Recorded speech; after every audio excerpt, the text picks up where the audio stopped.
Selamat malam, para sahabat Ignasian yang terkasih. Kita berjumpa kembali di dalam acara latihan doa kontemplasi Ignasian ini. Pada kali ini kita akan bersama-sama mengkontemplasikan tentang Bunda Maria yang diangkat ke surga, ya, yang akan kita rayakan tanggal 15 Agustus ini, ya. Tapi biasanya kalau dekat dengan hari Minggu lalu akan digeser untuk besok hari Minggu ini. Baik, nah sebelumnya malah kita bersama mengawali dengan doa pembuka.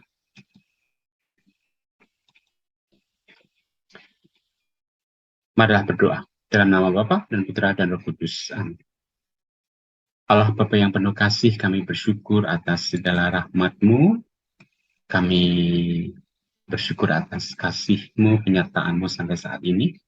Kami bersama-sama akan melanjutkan latihan kontemplasi kami ini untuk merenungkan Bunda Maria yang diangkat ke surga. Kami mohon berkat-Mu agar kami bisa merenungkan dengan baik, dan kami pun berkat doa restu Bunda Maria, kami juga bisa meneladan Bunda Maria yang senantiasa rendah hati dan juga senantiasa menjaga kesucian hidup ini. Semua ini kami mohon kepadamu dengan pengaruh Kristus Tuhan kami. Amin. Nah, marilah kita sekarang melihat sejenak siapakah atau apakah ya apa yang dimaksud dengan Bunda Maria diangkat ke surga. Bunda Maria diangkat ke surga. Apa artinya? Dari antara banyak sekali perayaan dalam gereja Katolik, salah satu yang mungkin menimbulkan kebingungan bagi sebagian orang adalah Bunda Maria diangkat jiwa dan badan ke surga. Gereja Katolik merayakan pesta ini pada tanggal 15 Agustus setiap tahunnya. Apa yang dimaksud dengan Bunda Maria diangkat ke surga?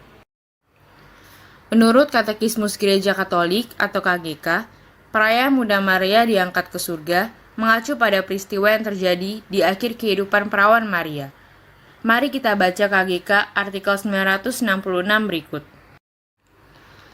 Akhirnya perawan tak bernoda, yang tidak pernah terkena oleh segala cemar dosa asal.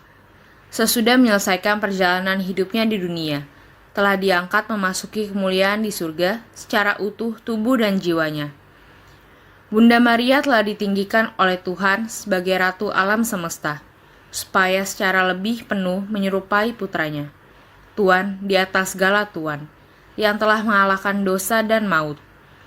Diangkatnya Bunda Perawan tersuci ke surga adalah keikutsertaan yang istimewa pada kebangkitan putranya, sekaligus mendahului atau mengantisipasi kebangkitan umat Kristen kelak. Apa yang ditegaskan KGK ini menegaskan iman gereja Katolik yang sebenarnya dapat dirujuk kembali ke beberapa abad pertama kekristenan, dan itu bersumber pada berbagai kisah awal mengenai kematian Bunda Perawan Maria. Santo Yohanes Damascena, seorang penulis Kristen dari abad ke-8, pernah menulis bahwa Bunda Perawan Maria memang pantas dan layak diangkat ke surga. Mari kita simak kutipan tulisan Yohanes Damascena berikut.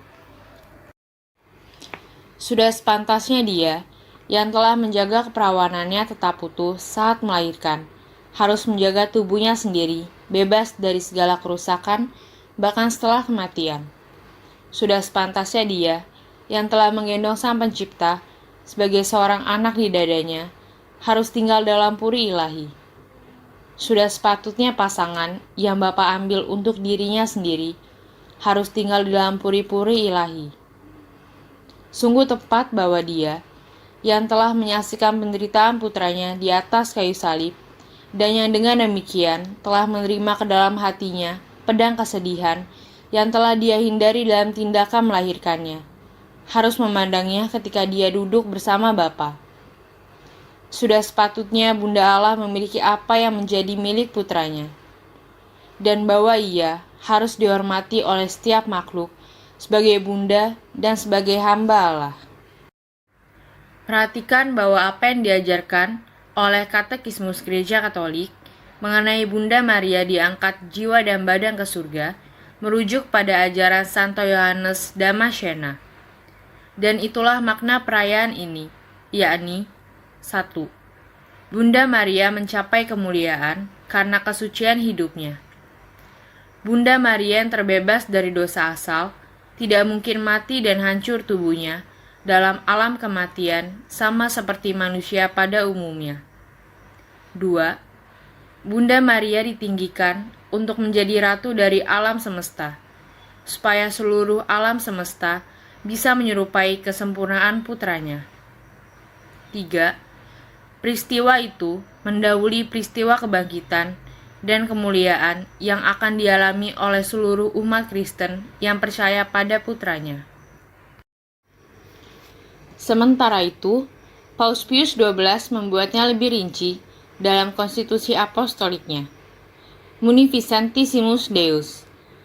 Dalam konstitusi apostolik ini, Paus Pius XII terutama menegaskan bagaimana kepercayaan akan Bunda Maria diangkat ke surga ini tidak hanya telah diturunkan selama berabad-abad, tetapi juga menemukan pendasarannya dalam kitab suci. Mari kita baca ajaran Pius XII berikut. Para dokter skolastik telah mengakui Bunda Perawan, Bunda Allah diangkat ke surga sebagai sesuatu yang telah disimbolkan. Tidak hanya dalam berbagai tokoh perjanjian lama, tetapi juga pada wanita yang berpakaian matahari yang direnungkan oleh Rasul Yohanes di Pulau Patmos.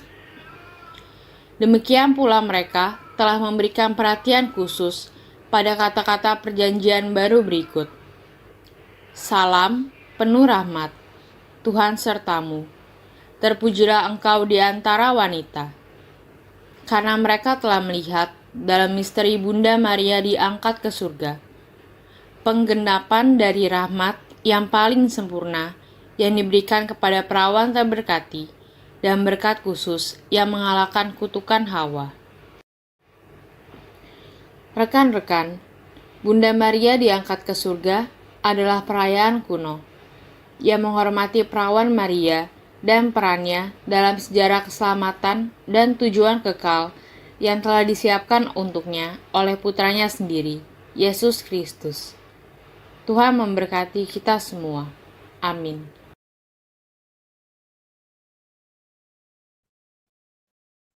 Nah, pada saat kasih dalam Kristus, malah sekarang kita mulai bagian doa kita. Kita akan memulai dengan membaca perikop yang akan kita renungkan bersama.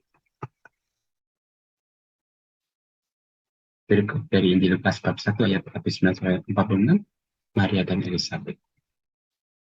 Beberapa waktu kemudian berangkatlah Maria dan langsung berjalan ke pegunungan menuju sebuah kota di Yehuda. Di situ ia masuk ke rumah Zakaria dan memberi salam kepada Elizabeth. Dan ketika Elizabeth mendengar salam Maria, melonjaklah anak yang di dalam rahimnya dan Elizabeth pun penuh dengan Roh Kudus. Lalu bersuara dengan suara nyaring.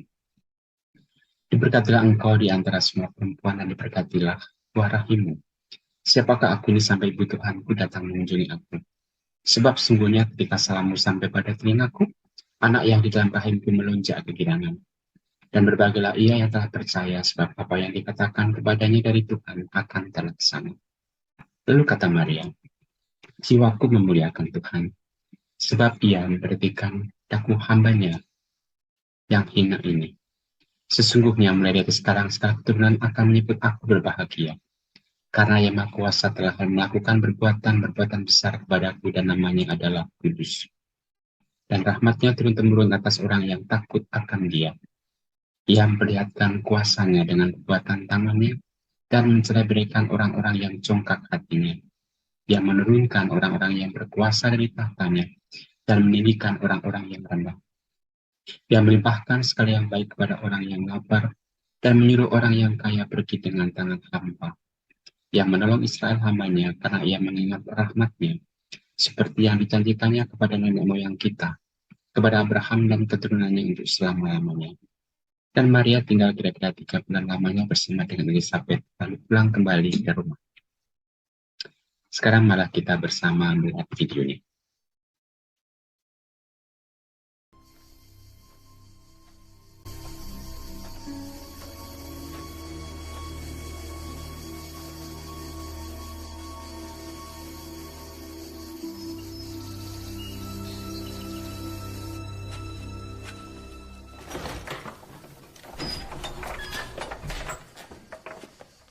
Salute a te, Zaccaria. Sono Maria, figlia di Gioacchino.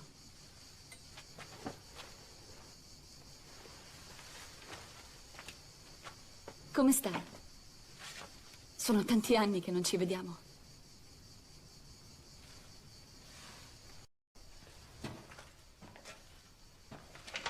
Salute. Salute a te. Purtroppo mio fratello Zaccaria non parla perché ha perso la parola. Sono passati ormai più di 6 mesi. Un giorno è entrato nel tempio e ne è uscito completamente muto. Continuiamo a chiederci cosa abbia visto.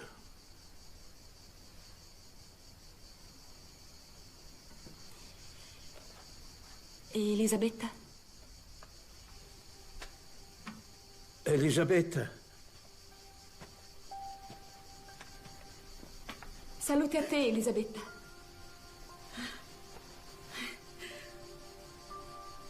Maria, benedetta sei tu tra tutte le donne e benedetto il frutto del tuo seno.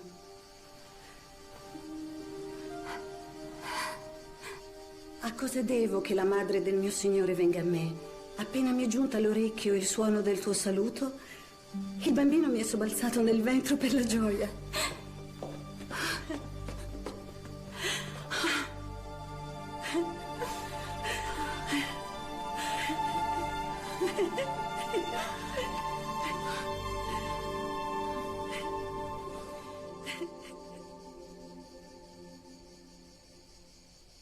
L'anima mia magnifica il Signore.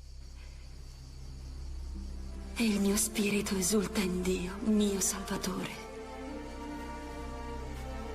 Perché ha guardato l'umiltà della sua serva.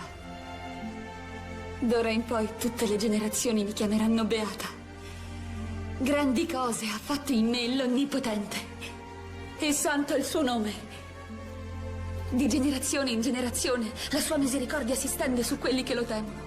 Ha spiegato la potenza del suo braccio. Ha disperso i superbi nei pensieri del loro cuore.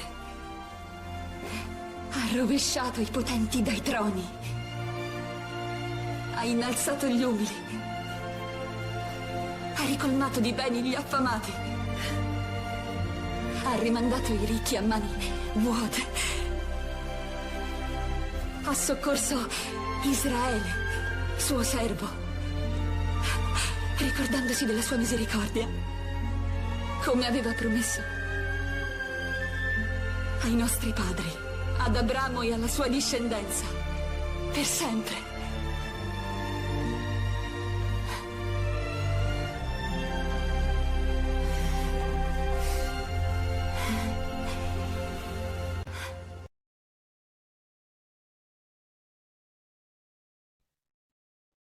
Nah, para terkasih dalam Kristus, sekarang kita akan masuk di dalam langkah-langkah persiapan untuk memasuki doa. Seperti biasa, doa akan kita mulai dengan doa persiapan, kemudian ada 3 pendahuluan, 3 pokok renungan, lalu persiapan dengan Yesus, ataupun Maria, ataupun Elizabeth. Pendahuluan yang pertama, kita mengingat cerita yang harus kita kontemplasikan, yaitu Bunda Maria yang mengunjungi Elizabeth, saudaranya. Lalu, pendahuluan yang kedua, kita mencoba membayangkan tempat di dalam angan-angan kita, betapa agungnya tempat di mana Bunda Tuhan kita menyampaikan pujian kepada Tuhan yang Maha Kuasa.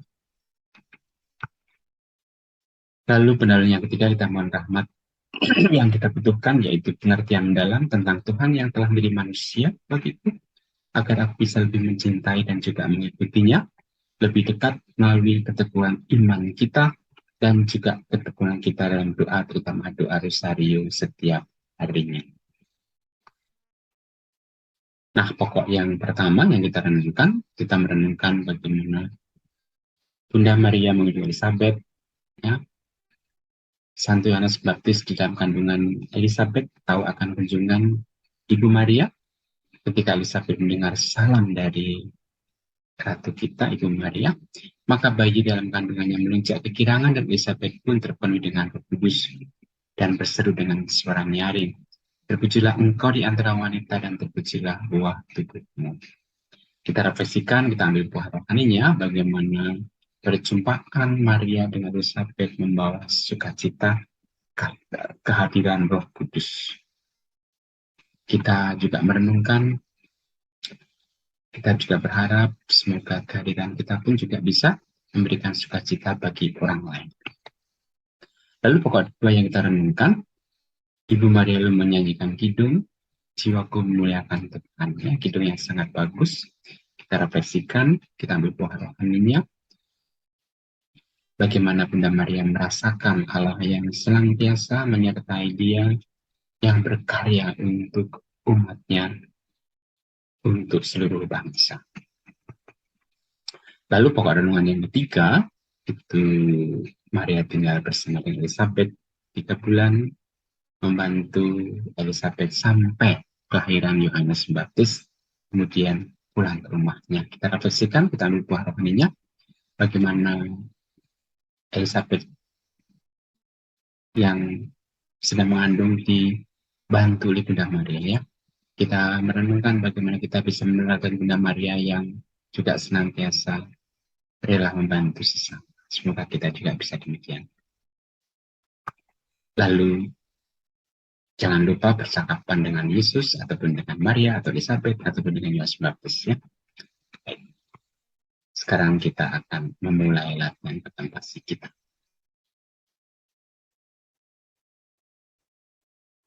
Kita masuk dalam keheningan, kita menyadari kehadiran Tuhan di tengah-tengah kita,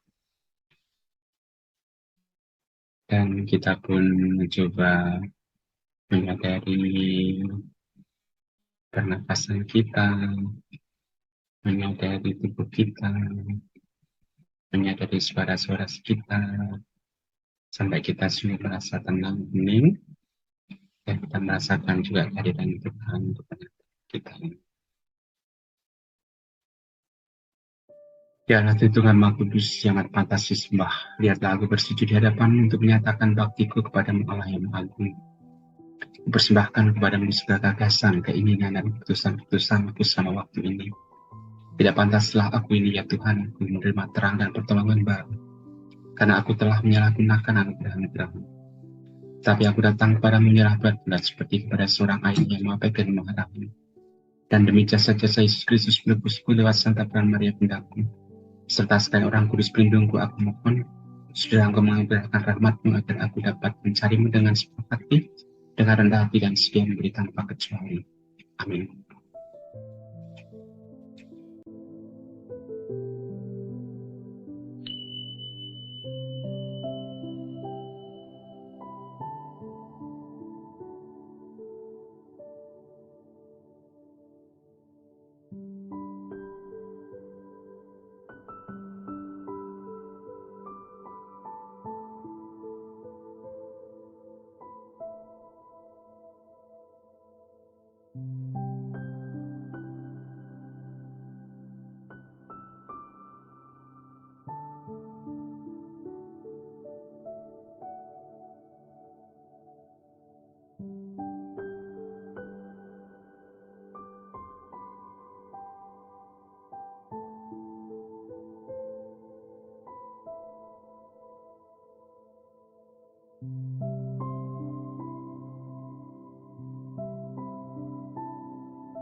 Marilah kita menutup pelatihan kontemplasi kita dengan doa yang diajarkan Yesus sendiri. Bapa kami yang ada di surga, dimuliakanlah namamu, datanglah kerajaanmu, jadilah kehendak-mu di atas bumi seperti di dalam surga. Berilah kami rezeki pada hari ini, dan ampunilah kesalahan kami, seperti kami pun mengampuni yang bersalah kepada kami. Dan janganlah masukkan kami ke dalam pencobaan, tetapi bebaskanlah kami dari yang jahat. Amin.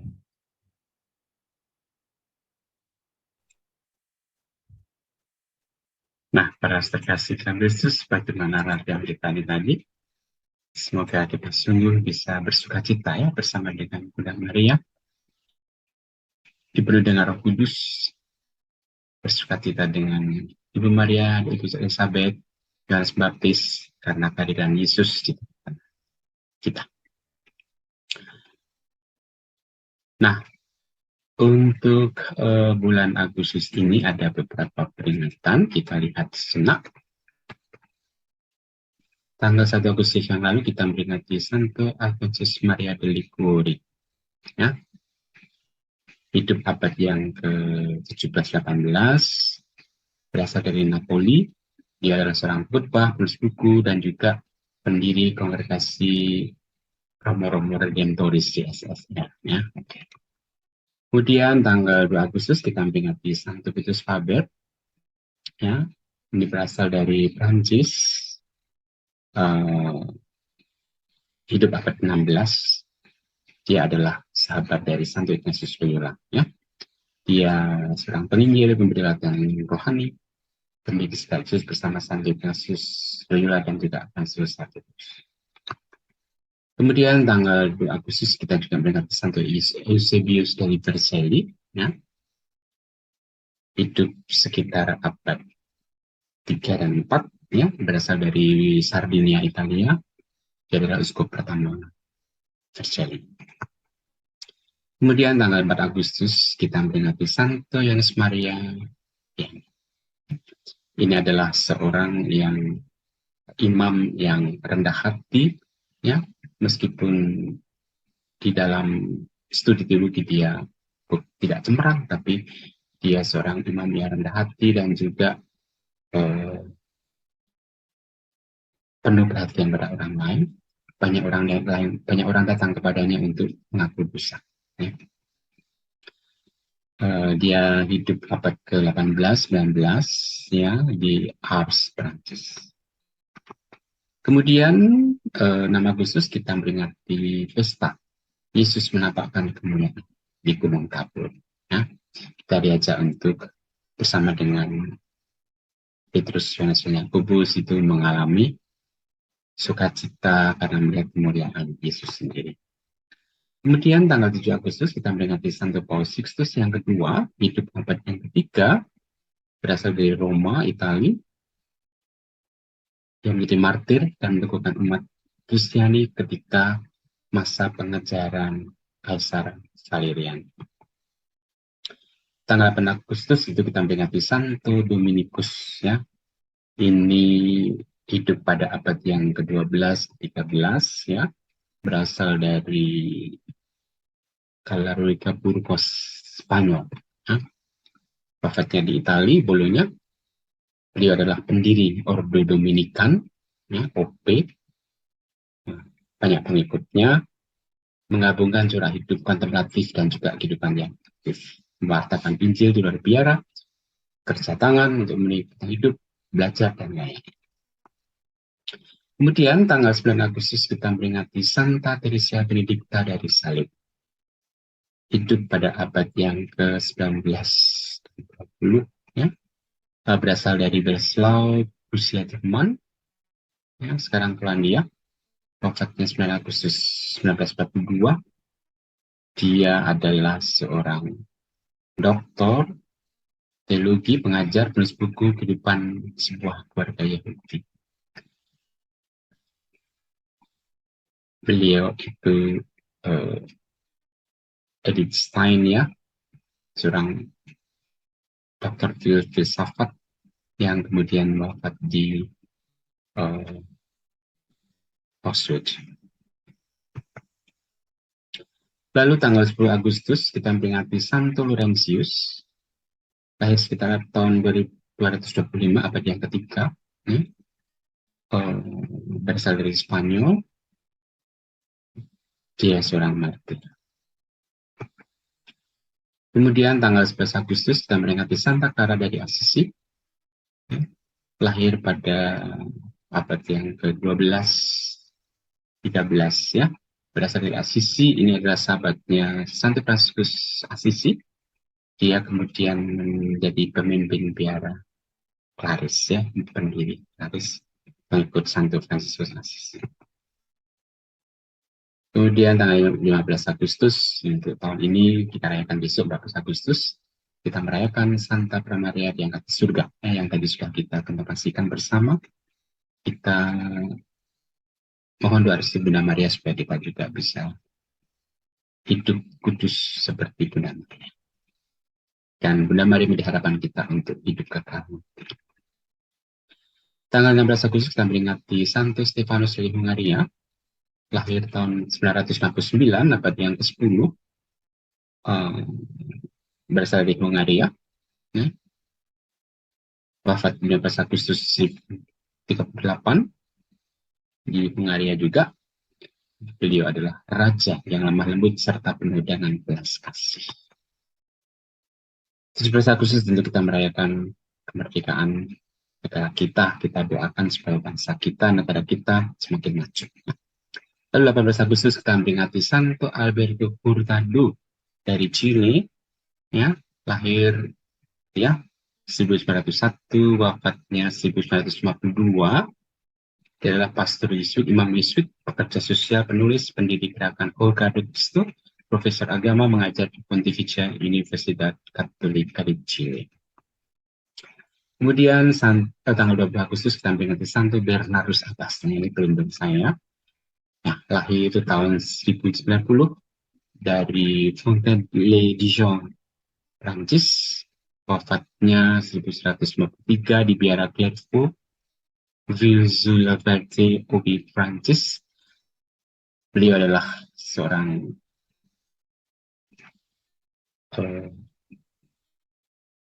rahib Oxford ya, pewarta, pembawa damai, penegak kebenaran, tulis buku mengenai pengalaman rohani dan juga mada pujian ya, juga mempunyai tulisan tentang Bunda Maria juga, memperbaharui Oxo di Prancis. Kemudian tanggal 21 Agustus kita memperingati Santo Pius yang ke-10, berasal dari Italia, ya, abad yang ke-19, wafat 1914 sebelum Perang Dunia Pertama. Beliau memperbaharui liturgi, komposisi modern dan liturgi dengan ketentuan memenuhi standar musik liturgi gereja. Paus Pius yang 10 juga merevisi ibadat harian gereja. Kemudian tanggal 22 Agustus kita memperingati Santa Pramaria Ratu. Ya, jadi seminggu setelah naik surga, lalu kita memperingati Ibu Maria sebagai Ratu Surga. Tanggal 22 Agustus kita memperingati Santa Rosa dari Lima. Beliau itu lahir abad yang ke-16 ya, dari Lima, Peru. Wafat 24 Agustus 1417 di Lima, Peru. Beliau itu mengadakan silih dan mati raga sebagai tebusan atas penghinaan terhadap Yesus Putra Allah. Kemudian tanggal 24 Agustus kita memperingati Santo Bartolomeus Rasul. Ya. Ini adalah Rasul Yesus, berasal dari Galilea, menjadi martir pembawa Kristianitas ke Armenia abad yang pertama, bersama dengan Rasul Yudas, anak Yakobus ya, Yudas Avius. Kemudian tanggal 25 Agustus kita memperingati Santo Yosef dari Calasanza, ya, hidup abad yang ke-16, 1617 ya, berasal dari Peralta Barbastro Aragon Spanyol, wafatnya di Italia, mengajar anak-anak yatim piatu dan juga anak-anak gelandangan yang dia jumpai di Roma. Kemudian 27 Agustus kita memperingati Santa Monica, ya, ini adalah ibu dari Santa Agustinus, lahir sekitar tahun 322 berasal dari Takas di Afrika Utara. Beliau wafat tahun 387 di Ostia, Italia. Tekun berdoa mendoakan anaknya Agustinus supaya bertobat, dan akhirnya memang Agustinus bertobat. Maka tanggal 28 Agustus kita memperingati Santa Agustinus, ya, lahir 13 November 354 dari Tagaste, Afrika Utara. Wafatnya 28 Agustus 430 di Hippo, Afrika Utara. Dia adalah pengkhotbah yang ulung, pahlawan iman gereja melawan bidah fanatis yang telah banyak menyesatkan umat beriman. Kemudian tanggal 29 Agustus kita memperingati wafatnya Santo Yohanes Pembaptis, ya. Hidup abad pertama bersama dengan Yesus, ya, sepupunya Yesus. Berasal dari Yerusalem, wafat sekitar tahun 31-36, mempersiapkan jalan bagi kedatangan Yesus sang Mesias. Baik, mari sekarang kita bersatu dalam doa. Marilah berdoa. Allah Bapa yang baik, kami bersyukur atas segala rahmat-Mu. Bersama dengan Paus Fransiskus kami berdoa untuk wujud-wujud beliau pada bulan ini, bulan Agustus, yaitu untuk wujud gereja universal. Kami berdoa bagi usaha skala kecil dan menengah. Semoga usaha skala kecil dan menengah di tengah-tengah krisis ekonomi dan sosial ini, mereka pun dapat menemukan jalan untuk meneruskan usaha mereka dan juga untuk melayani masyarakat. Untuk ini kami mohon, kabulkanlah doa kami ya Tuhan. Untuk wujud gereja Indonesia, kami berdoa semoga kelompok masyarakat mampu untuk membentuk sarana yang dapat dipercaya untuk menyalurkan kebaikan dan donasi dari mereka yang hendak baik kepada mereka yang membutuhkan. Kami mohon, kabulkanlah doa kami ya Tuhan.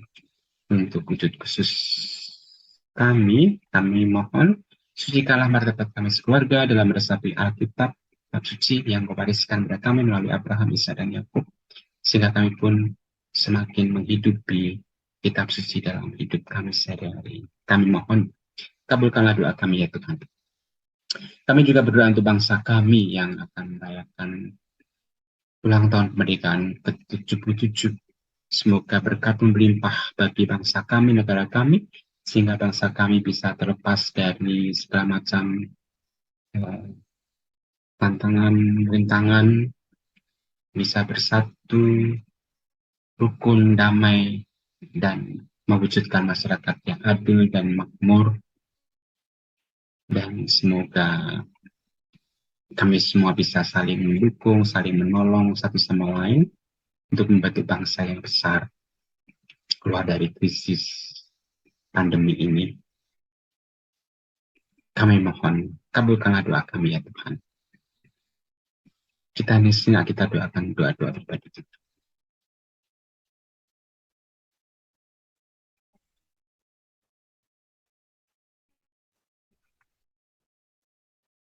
Demikianlah ya Bapa doa-doa yang kami ajukan kepadamu. Kami yakin Kau akan selalu mendengarkan doa-doa kami ini. Maka kami percayakan semuanya kepadamu. Berkatilah usaha kami selanjutnya agar kami pun juga selalu bisa berdoa dengan baik, berkontemplasi, dan bisa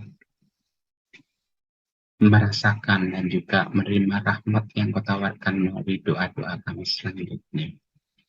Berkatilah keluarga kami, berkatilah kami semua, Kau beri rahmat kesehatan, sukacita yang sejati, sehingga kami juga bisa melayani dengan tulus kepada sesama. Semua doa ini kami juga berdoa dengan kata Kristus Tuhan kami. Amin. Kita mohon berkat Tuhan.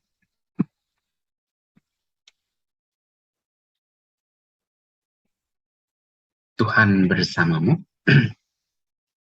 Semoga kita semuanya beserta keluarga dan usaha kita selanjutnya senantiasa mendapat berkat Allah yang Maha Kuasa, Bapa dan Putra dan Roh Kudus. Amin. Baik, terima kasih banyak para kasih dalam Kristus. Semoga pelatihan kita kali ini sungguh bisa bermanfaat dan kita berjumpa bulan depan. Salam berkat Allah.